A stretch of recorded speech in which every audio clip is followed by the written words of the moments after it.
Capítulo 6. Lição 5. Os ricos inventam dinheiro. Ontem de noite interrompi a redação e fui assistir a um programa de televisão sobre a história de um jovem chamado Alexander Graham Bell. Bell acabara de patentear o telefone e estava tendo dificuldades crescentes em função de grande demanda por seu novo invento. Precisando ampliar suas atividades, ele procurou o gigante da época, Western Union, para perguntar se havia interesse na compra de sua patente e de sua pequena empresa. Ele desejava 100 mil por todo o pacote. O presidente da Western Union zombou dele e recusou a oferta, afirmando que o preço era ridículo. O resto é história. Surgiu uma indústria multibilionária e nascia a AT&T. Quando terminou a história de Alexander Graham Bell, veio o noticiário noturno. Entre as histórias e as notícias estava o downside de outra empresa local. Os trabalhadores estavam furiosos e reclamavam que os donos da empresa estavam sendo injustos. Um gerente demitido, de cerca de 45 anos de idade, estava na fábrica com sua mulher e duas crianças, pedindo aos guardas que o deixassem entrar para falar com os proprietários a fim de solicitar que reconsiderassem sua demissão. Ele acabara de comprar uma casa e estava com medo de perdê-la. A câmera focalizava suas queixas para que todo mundo pudesse ver. Não preciso dizer que isso prendeu minha atenção. Ensino profissionalmente desde 1984. Tem sido uma experiência muito gratificante e também uma atividade perturbadora, pois tenho ensinado para milhares de pessoas e vejo algo em comum em todos nós, incluindo eu próprio. Todos temos um potencial tremendo e fomos abençoados com dons. Contudo, a única coisa que nos detém é alguma insegurança.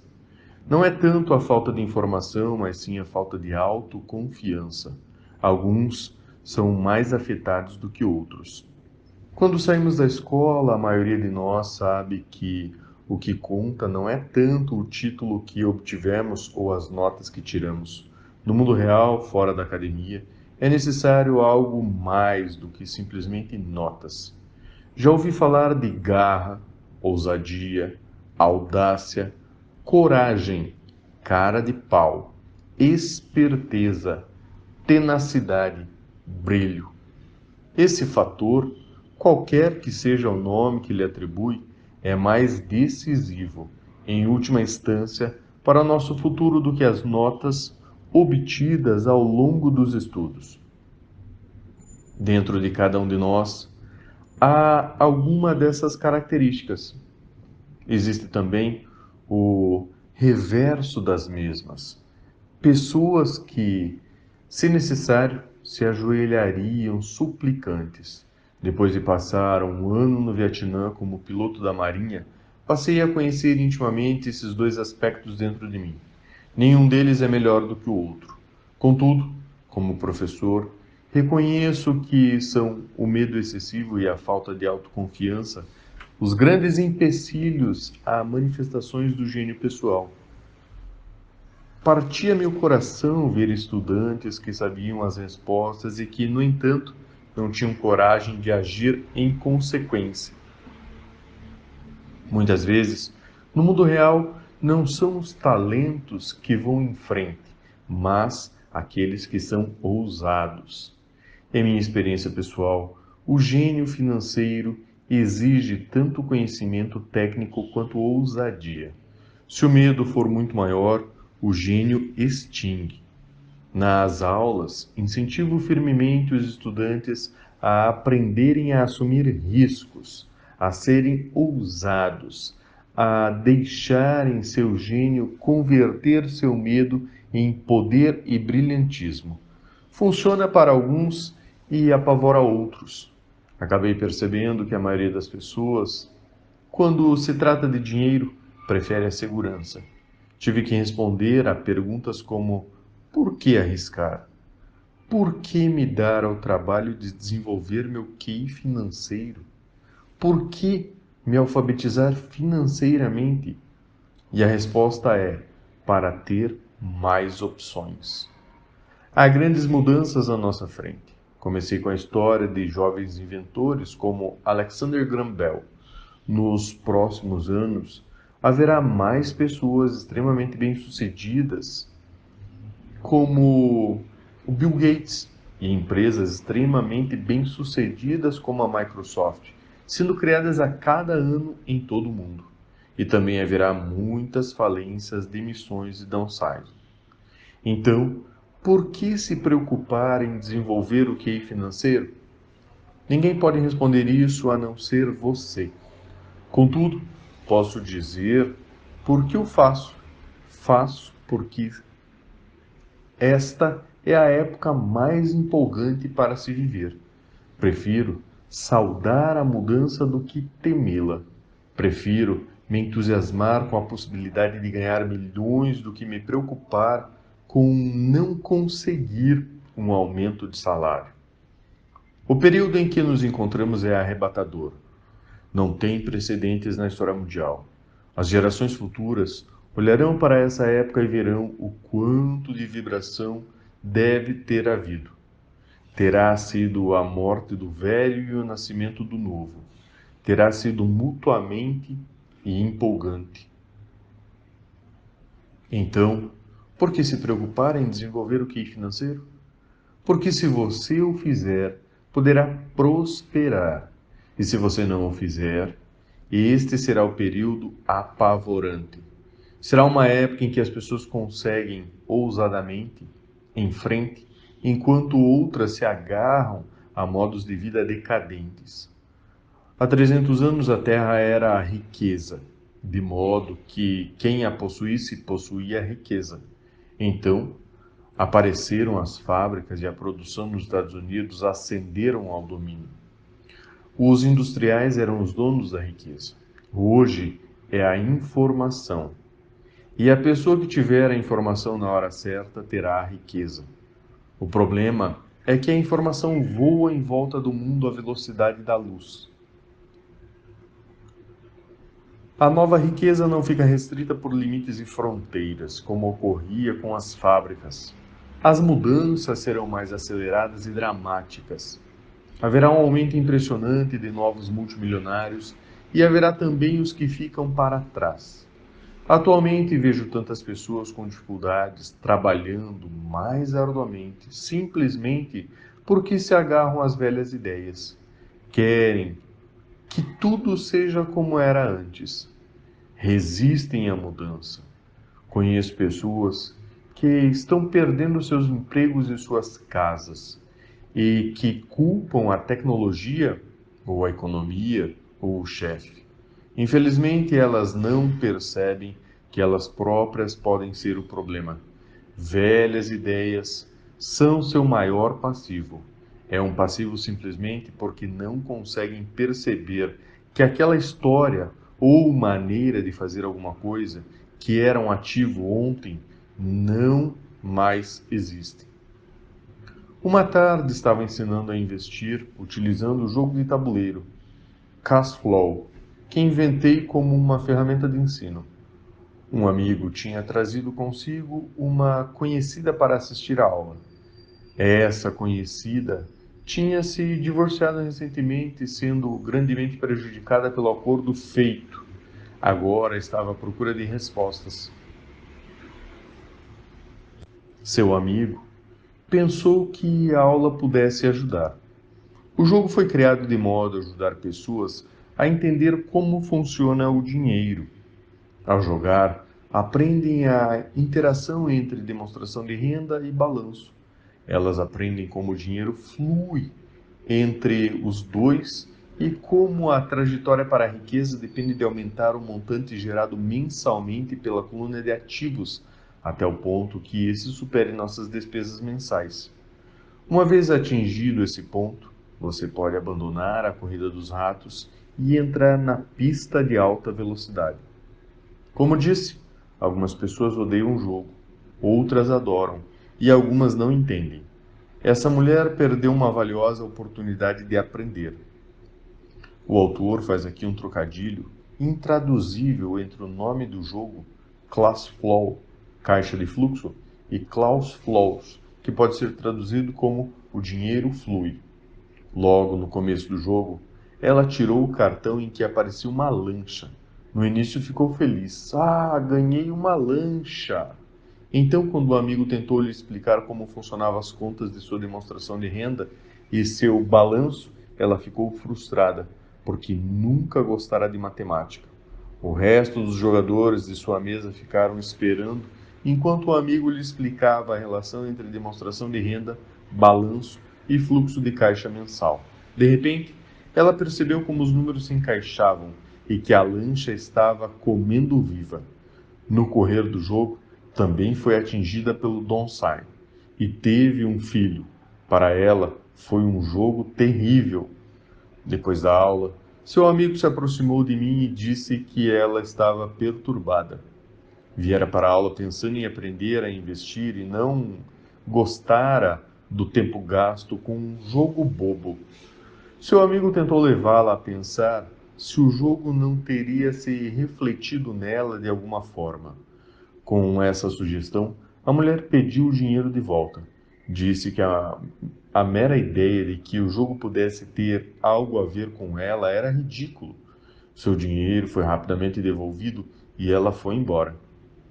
Desde 1984 ganho milhões simplesmente fazendo o que o sistema de ensino não faz. Na escola, a maioria dos professores faz exposições. Eu detestava exposições. Quando estudante, logo me aborrecia e minha mente começava a divagar. Em 1984, comecei a ensinar por meio de jogos e simulações. Sempre incentivei os estudantes adultos a pensar nos jogos como uma reflexão sobre o que eles já sabem e sobre o que precisavam ainda aprender. É um sistema de feedback instantâneo. Em lugar de um professor fazendo uma exposição para o aluno, o jogo lhe devolve uma exposição personalizada feita sob medida para você. O amigo da mulher que foi embora me ligou mais tarde, contando o que estava acontecendo. Ele disse que a amiga estava ótima e se acalmara. Depois de mais calma, ela começou a ver algumas relações entre o jogo e a sua vida. Embora ela e o marido não possuíssem uma lancha, tinham tudo o que se pode imaginar. Ela estava furiosa depois do divórcio, tanto porque ele a deixara por uma mulher mais nova, quanto pelo fato de, em 20 anos de casamento, eles terem acumulado poucos ativos. Não havia quase nada a dividir. Os 20 anos de casamento tinham sido muito divertidos, mas tudo o que eles tinham acumulado era um monte de badulaques. Ela percebeu ao fazer as contas, a demonstração de renda e o balanço que sua raiva decorria do fato de não entendê-las. Ela tinha acreditado que as finanças eram assuntos de homem. Ela cuidava da casa e da vida social, e ele tratava das finanças. Estava agora certa de que, nos últimos 5 anos de casamento, ele ocultara dinheiro dela. Ela estava furiosa consigo mesma por não ter visto para onde o dinheiro ia, tanto quanto por não ter descoberto a existência da outra mulher. Da mesma maneira em que o jogo de tabuleiro, o mundo está sempre nos dando um feedback instantâneo. Poderíamos aprender muito se prestássemos mais atenção. Um dia, não muito tempo atrás, queixei-me com minha mulher de que a lavanderia devia ter encolhido minhas calças. Minha mulher sorriu gentilmente e cutucou minha barriga para informar que as calças não tinham encolhido. Alguma coisa tinha se expandido. O jogo Cashflow se destina a oferecer a cada jogador um feedback pessoal. Seu objetivo é apresentar opções. Se você tirar um cartão que o endivida, a questão é: o que posso fazer agora? Quantas opções financeiras diferentes você pode imaginar?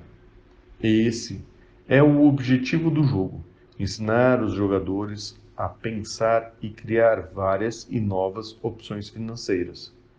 Já observei mais de 1000 pessoas jogarem Classfall. Aquelas que saem da corrida dos ratos mais rapidamente são as que têm um bom conhecimento dos números e uma mente criativa do ponto de vista financeiro. Elas reconhecem as dificuldades e as opções financeiras. As pessoas que demonstram mais são as que têm familiaridade, as que demoram mais são as que têm familiaridade com os números e que frequentemente não entendem o poder do investimento. As pessoas ricas frequentemente são criativas e assumem riscos calculados. Há muita gente que ganha rios de dinheiro no jogo, mas não sabe o que fazer com ele. A maioria dessas pessoas também não é bem-sucedida nas finanças na vida real. Todos parecem passar à sua frente. São muitos os que, apesar da quantidade de dinheiro que possuem, não progridem financeiramente. Limitar suas opções é o mesmo que agarrar-se a ideias antiquadas. Tenho um amigo do meu tempo, do segundo grau, que agora trabalha em 3 empregos. 20 anos atrás, era o mais rico da minha turma. Quando a usina de açúcar local fechou, a empresa em que trabalhava quebrou junto.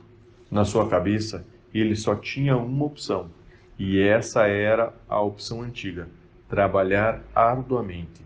O problema é que não conseguia encontrar um emprego que reconhecesse a sua antiguidade na empresa quebrada. Em consequência, ele tem uma qualificação superior ao necessário ao emprego atual, e o seu salário é, portanto, inferior. Então, ele está trabalhando em 3 empregos para conseguir sobreviver. Observei pessoas que jogam Classfall, deixando-se de que as cartas não lhes ofereçam as oportunidades certas, e assim ficam paradas. Conheço quem faça isso na vida real. Esperam pelas oportunidades certas. Observei pessoas que tiram a carta certa, mas não têm dinheiro suficiente. Então se queixam de que poderiam ter saído da corrida dos ratos se tivessem mais dinheiro. E assim ficam paradas. Na vida real, há quem faça o mesmo. Vêem todos os grandes negócios, mas não têm dinheiro. E já vi pessoas tirarem uma carta com uma grande oportunidade, lê-la em voz alta e não terem a ideia do que se tratava. Tenho dinheiro, a época é oportuna, tem a carta, mas não veem a chance que está à sua frente.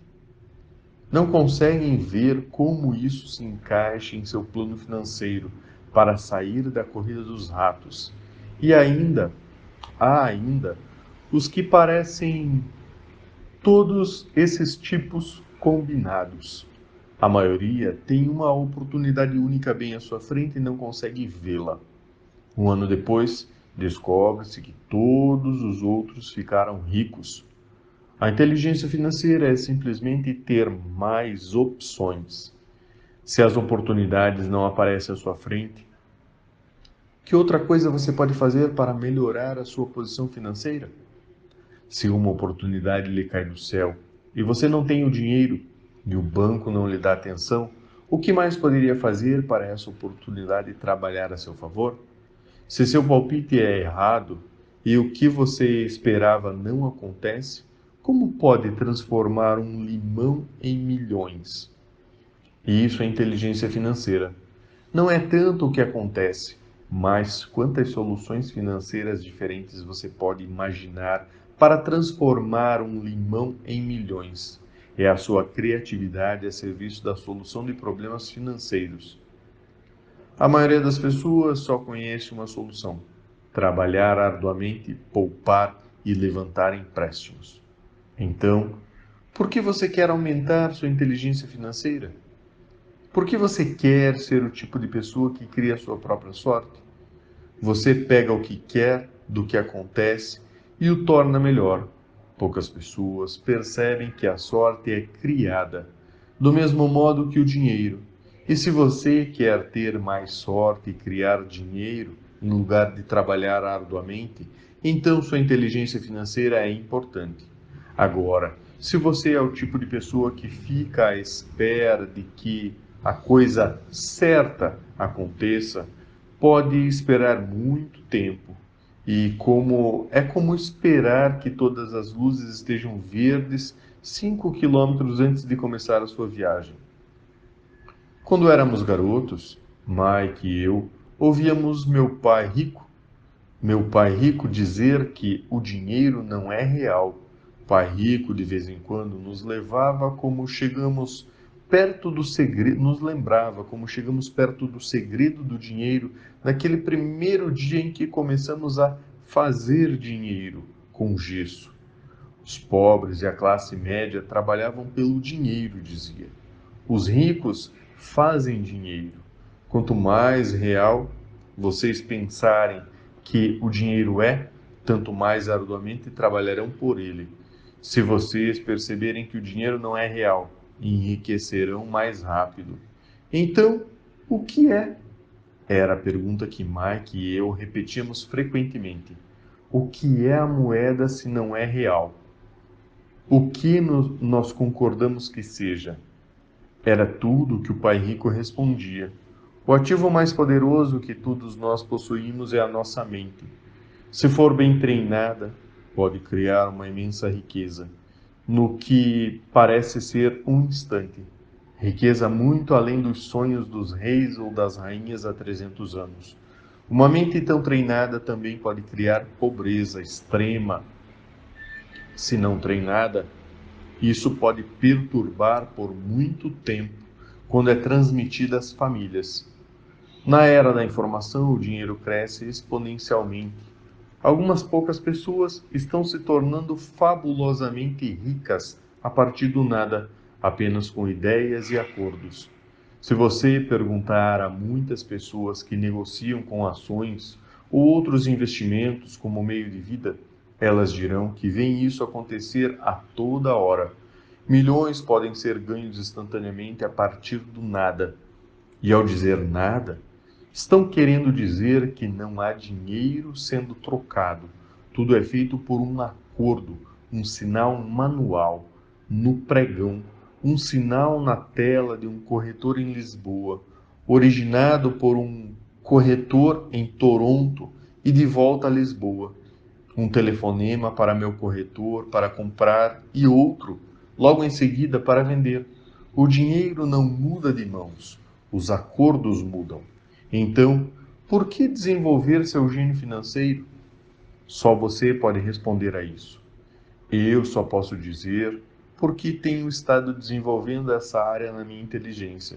Eu o faço porque quero ganhar dinheiro rapidamente, não porque eu precise, mas porque quero. É um processo de aprendizado fantástico. Desenvolvo o meu QI financeiro porque quero participar do maior jogo do mundo e, de minha maneira pequena, gostaria de ser parte dessa evolução sem precedentes da humanidade. A era em que os seres humanos não trabalham com seus corpos, mas apenas com suas mentes. Aliás, nesta é onde está a ação, é o que está acontecendo. É fantástico, é apavorante e é divertido. É por isso que invisto em minha inteligência financeira. Desenvolvo o ativo mais poderoso que possuo. Não quero estar junto das pessoas que se dirigem ousadamente para a frente. Eu quero estar junto dessas pessoas. Não quero estar entre os que ficam para trás. Vou lhes apresentar um exemplo simples da criação do dinheiro. No início da década de 1990, a economia da Phoenix estava em situação deplorável. Assistia na televisão ao Bom Dia América quando um consultor financeiro começou a prever dias de desgraça e sombra. Seu conselho era: poupe seu dinheiro. Punha $100 de lado a cada mês, dizia, e em 40 anos você será um multimilionário. Bem, fazer uma poupança mensal é uma orientação válida. É uma opção, a opção que a maioria das pessoas encamparia. O problema é o seguinte: tornam-nos cegos ao que está acontecendo à nossa volta. Perdem-se grandes oportunidades de um ganho maior.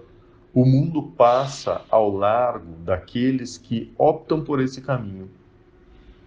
Como disse, a economia estava em situação deplorável naquele momento. Para os investidores, essa é a condição perfeita do mercado. Parte do meu dinheiro estava aplicado em ações e apartamentos. Tinha pouco dinheiro em mãos. Como todos estavam se desfazendo de coisas, eu estava comprando. Eu não estava poupando, estava investindo. Minha mulher e eu tínhamos mais de US$ 1 milhão trabalhando em um mercado que crescia rapidamente. Era a melhor oportunidade para investir. A economia encontrava-se em má condição. Eu não podia deixar aqueles pequenos negócios passarem ao largo. Casas que valiam US$ 100 mil estavam agora sendo oferecidas por 75 mil. Mas em vez de comprar na imobiliária local, comecei a comprar no escritório do advogado especializado em falência ou nos degraus do tribunal. Nesses lugares, uma casa de 75 mil poderia ser adquirida por 20 mil ou menos, com 2 mil que um amigo me emprestou por 90 dias e encargos de 200. Dei ao advogado um cheque como entrada. Enquanto a aquisição estava sendo processada, coloquei um anúncio no jornal oferecendo uma casa que valia 75 mil por 60, sem entrada. Choveram telefonemas. Depois de verificado o cadastro dos possíveis compradores, é que a casa foi passada para meu nome. Os interessados puderam vê-la. Foi uma loucura. Em alguns minutos, a casa estava vendida. Pedi ao comprador 2.500 como taxa de processamento, o que foi logo pago imediatamente. E depois a transação passou às mãos da financeira. Devolvi a meu amigo os 2 mil como um adicional de 200. Ele ficou feliz, o comprador da casa ficou feliz, o advogado ficou feliz e eu fiquei feliz. Vendi por 60 mil uma casa que me custou 20 mil. Os 40 mil foram criados com dinheiro que estava em minha coluna de ativos, na forma de uma promissória do comprador. Tempo total de trabalho, 5 horas. Agora que você está alfabetizado financeiramente e lê os números, mostrarei por que isso é um exemplo de dinheiro sendo inventado. Nessa fase de mercado deprimido, minha mulher e eu fizemos 6 de tais simples transações nas horas vagas. Enquanto, a grosso modo, nosso dinheiro estava aplicado em imóveis maiores e em ações, conseguimos criar mais 190 mil em ativos promissórias a juros de 10% a partir dessas 6 transações de compra. Cria e vende. Isso representa uma renda anual de aproximadamente 19 mil, boa parte dos quais obrigados sob o manto de nossa sociedade anônima. Esses 19 mil anuais se destinarão, sobretudo, a pagar os carros da nossa empresa, gasolina, viagens, seguros, jantares com clientes e outros. Quando o governo tributa essa renda, ela já foi gasta em despesas legalmente dedutíveis. Isso foi um exemplo simples de como o dinheiro é inventado, criado e protegido, usando-se inteligência financeira. Pergunte-se quanto tempo levaria para poupar 190 mil. O banco lhe pagaria um juro de 10% sobre esse dinheiro? E a promissória é de 30 anos. Espero que eles nunca me paguem os 190 mil. Eu teria que pagar impostos se eles me pagassem o principal. E, além disso, 19 mil pagos ao longo de 30 anos gera uma renda de pouco mais de 500 mil. Já vi pessoas perguntarem o que aconteceria se o comprador não pagasse. Também seria bom. O mercado imobiliário da Fênix foi, entre 94 e 1997, um dos mais quentes do país. Aquela casa de 60 mil teria sido retomada e revendida por 70, mais outros 2.500 a título de despesa de processamento, e ainda seria um bom negócio para o novo comprador. E o processo prosseguiria. Se você lembra a primeira vez que vendi essa casa, devolvi os 2.000 tecnicamente, não pus dinheiro na transação. Meu retorno sobre o investimento é infinito. Esse é um exemplo de um montante de dinheiro sendo feito a partir do nada. Na segunda transação, quando revendi, eu teria posto 2.000 do meu bolso e renovado o empréstimo por 30 anos. Qual teria sido o ROI se eu recebi dinheiro para fazer dinheiro? Não sei, mas sem dúvida é muito mais do que teria obtido poupando US$ 100 todo mês. Não tinham ideia de quanto valia o local e novamente só queriam se desfazer do imóvel. Ofereci 275 mil por um prédio que valia 450. Concordaram com 300. Comprei e fiquei com ele por 2 anos. Utilizando o mesmo processo de troca de imóvel com tributação deferida, minha mulher e eu vendemos o prédio por 495 mil e compramos outro com 30 apartamentos, em Phoenix, Arizona. Naquela época, nos mudamos para Phoenix para sair de uma crise e teríamos que vendê-lo de qualquer maneira. O preço do prédio de 30 apartamentos era de 875 mil, com entrada de 225 mil. O fluxo de caixa corrente do aluguel de 30 apartamentos era um pouco mais de 5 mil ao mês. O mercado de imóveis no Arizona começou a subir e em 1996 o investidor do Colorado me ofereceu 1,2 milhões pelo imóvel. Minha mulher e eu pensamos em vendê-lo, mas decidimos esperar para ver se a legislação relativa a ganhos de capital seria alterada no Congresso. Se mudasse, o imóvel deveria aumentar, acredito que 15 a 20%. Além disso, os 5 mil ao mês eram um bom fluxo de caixa. Esse exemplo mostra como é possível transformar uma pequena soma de dinheiro em outra maior.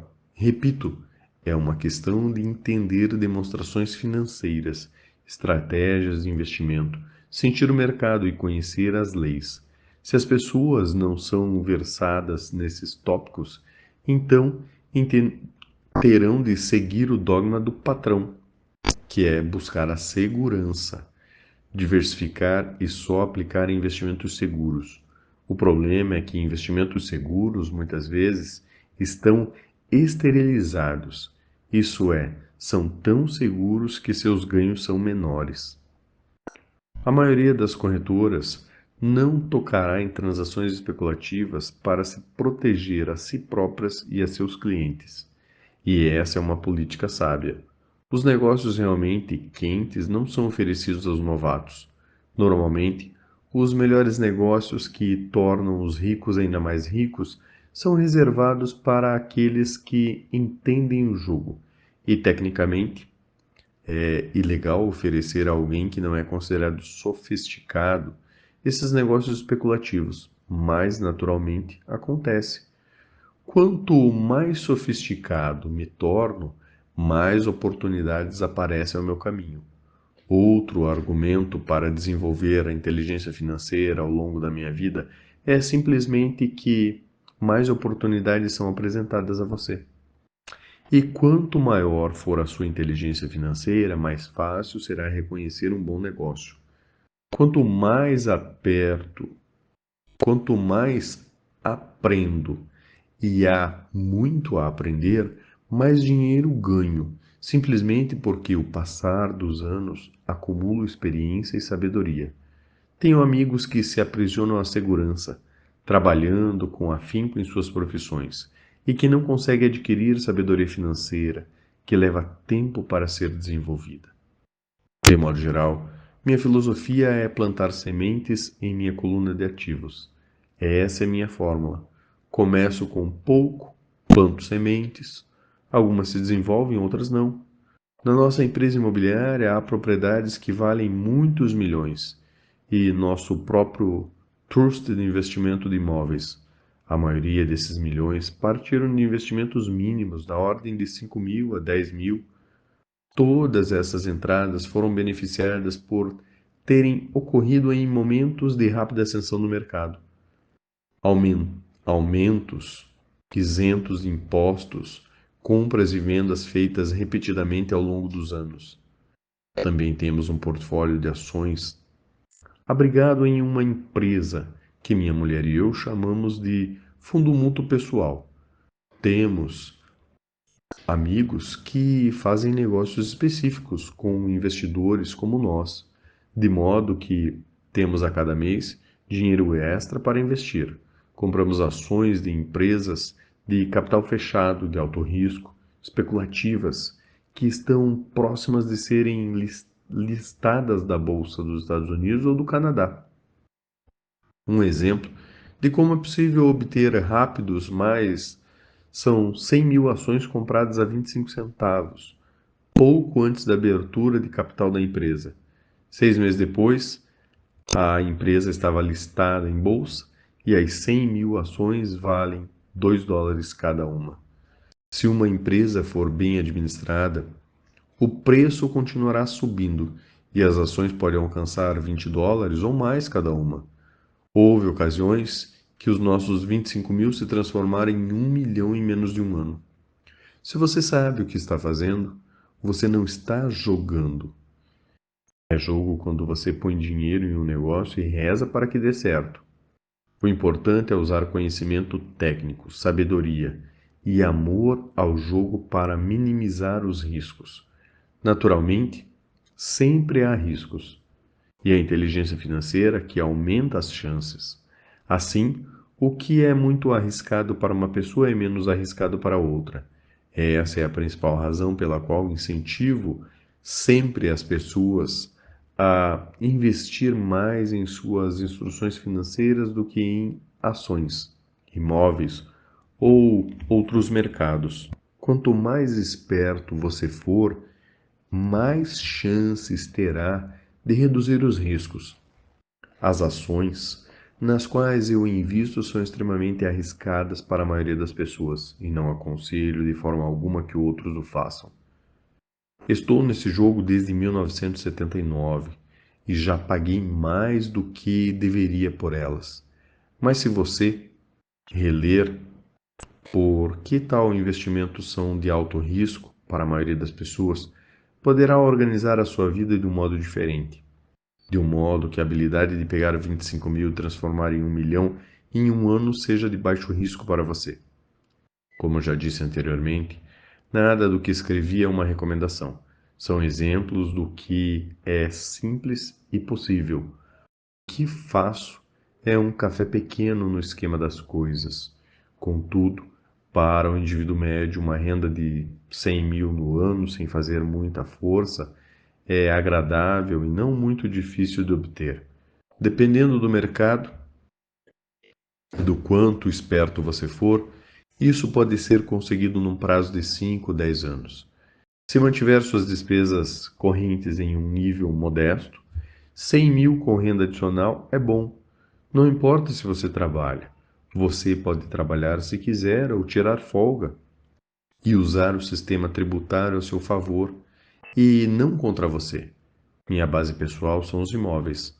Adoro imóveis porque são estáveis e mudam devagar. Mantenho essa base sólida. O fluxo de caixa é constante e, se é administrado adequadamente, tem boas chances de ter um valor aumentado. A beleza de uma sólida base de imóveis é que ela me permite arriscar um pouco mais com ações especulativas que compro. Se tenho grandes lucros no mercado de ações, pago o imposto sobre os ganhos de capital e reinvisto o que sobra em imóveis, garantindo assim o alicerce de meus ativos. Uma última palavra sobre imóveis.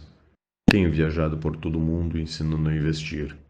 Em todas as cidades ouço as pessoas dizerem que não há imóveis baratos. Não é essa a minha experiência.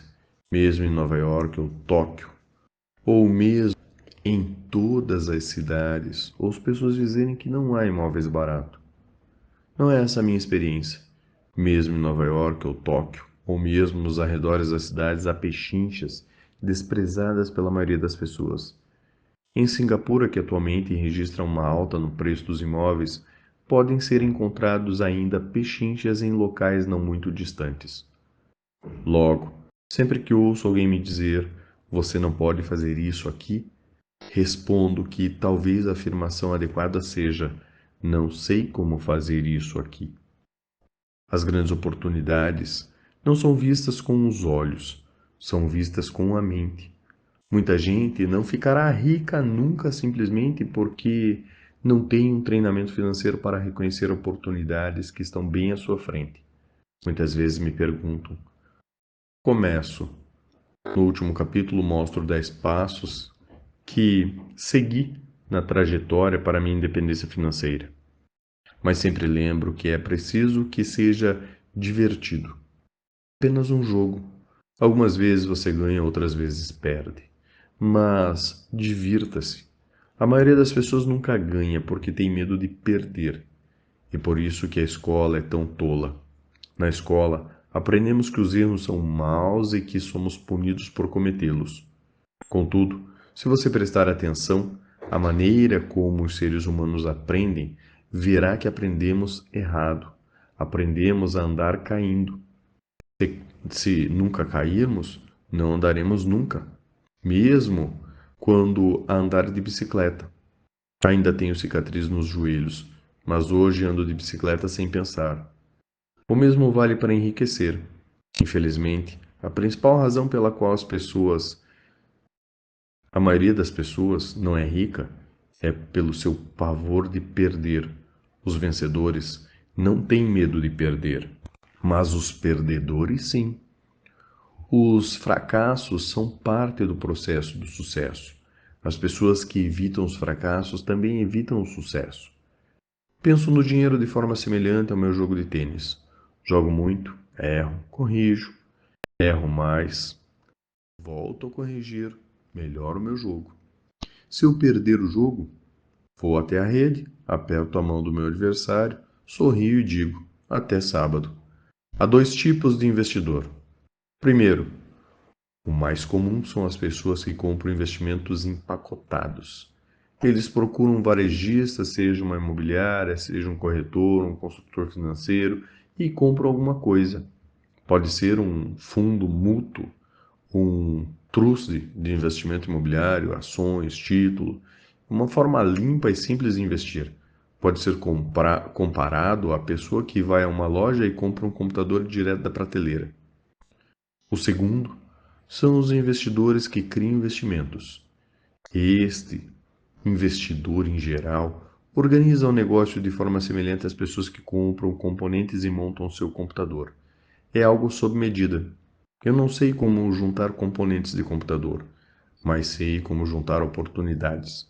Conheço gente que sabe. Esse segundo tipo, que tem mais probabilidade de se tornar um investidor profissional. Algumas vezes, são necessários anos para se juntar todas as peças. E, às vezes, nunca se consegue isso. Meu pai rico me incentivou a ser um tipo de investidor desse tipo. E é importante aprender a juntar as peças, porque é aí onde estão os grandes ganhos.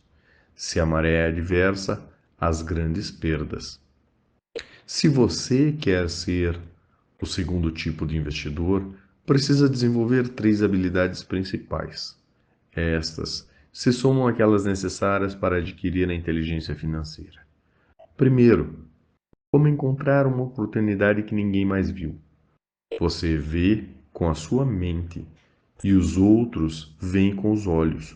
Por exemplo, um amigo comprou uma casa caindo aos pedaços. Era assustador olhar para ela. Todos se perguntavam por que ele teria comprado. O que ele viu, e nós não vimos, foi que, junto com a casa, a compra envolveria mais 4 lotes de terreno vazio. Ele verificou isso indo à imobiliária. Depois de comprar a casa, ele demoliu e vendeu os 5 lotes para um construtor por 3 vezes o que tinha pago. Ganhou US$ 75 mil em 2 meses de trabalho. Não é muito dinheiro, mas sem dúvida é muito mais do que um salário mínimo.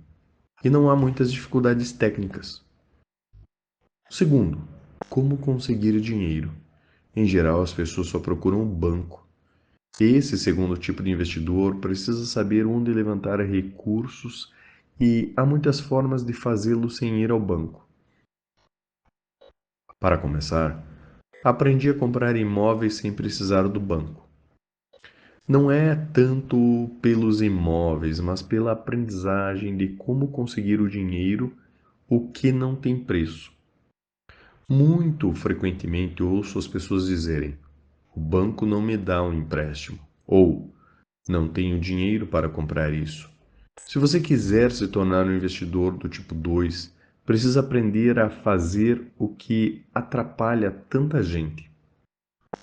Em outras palavras, a maioria das pessoas deixa que a falta de dinheiro as impeça de fechar um negócio. Se você puder evitar esse obstáculo, estará milhões à frente dos que não aprenderam essa habilidade.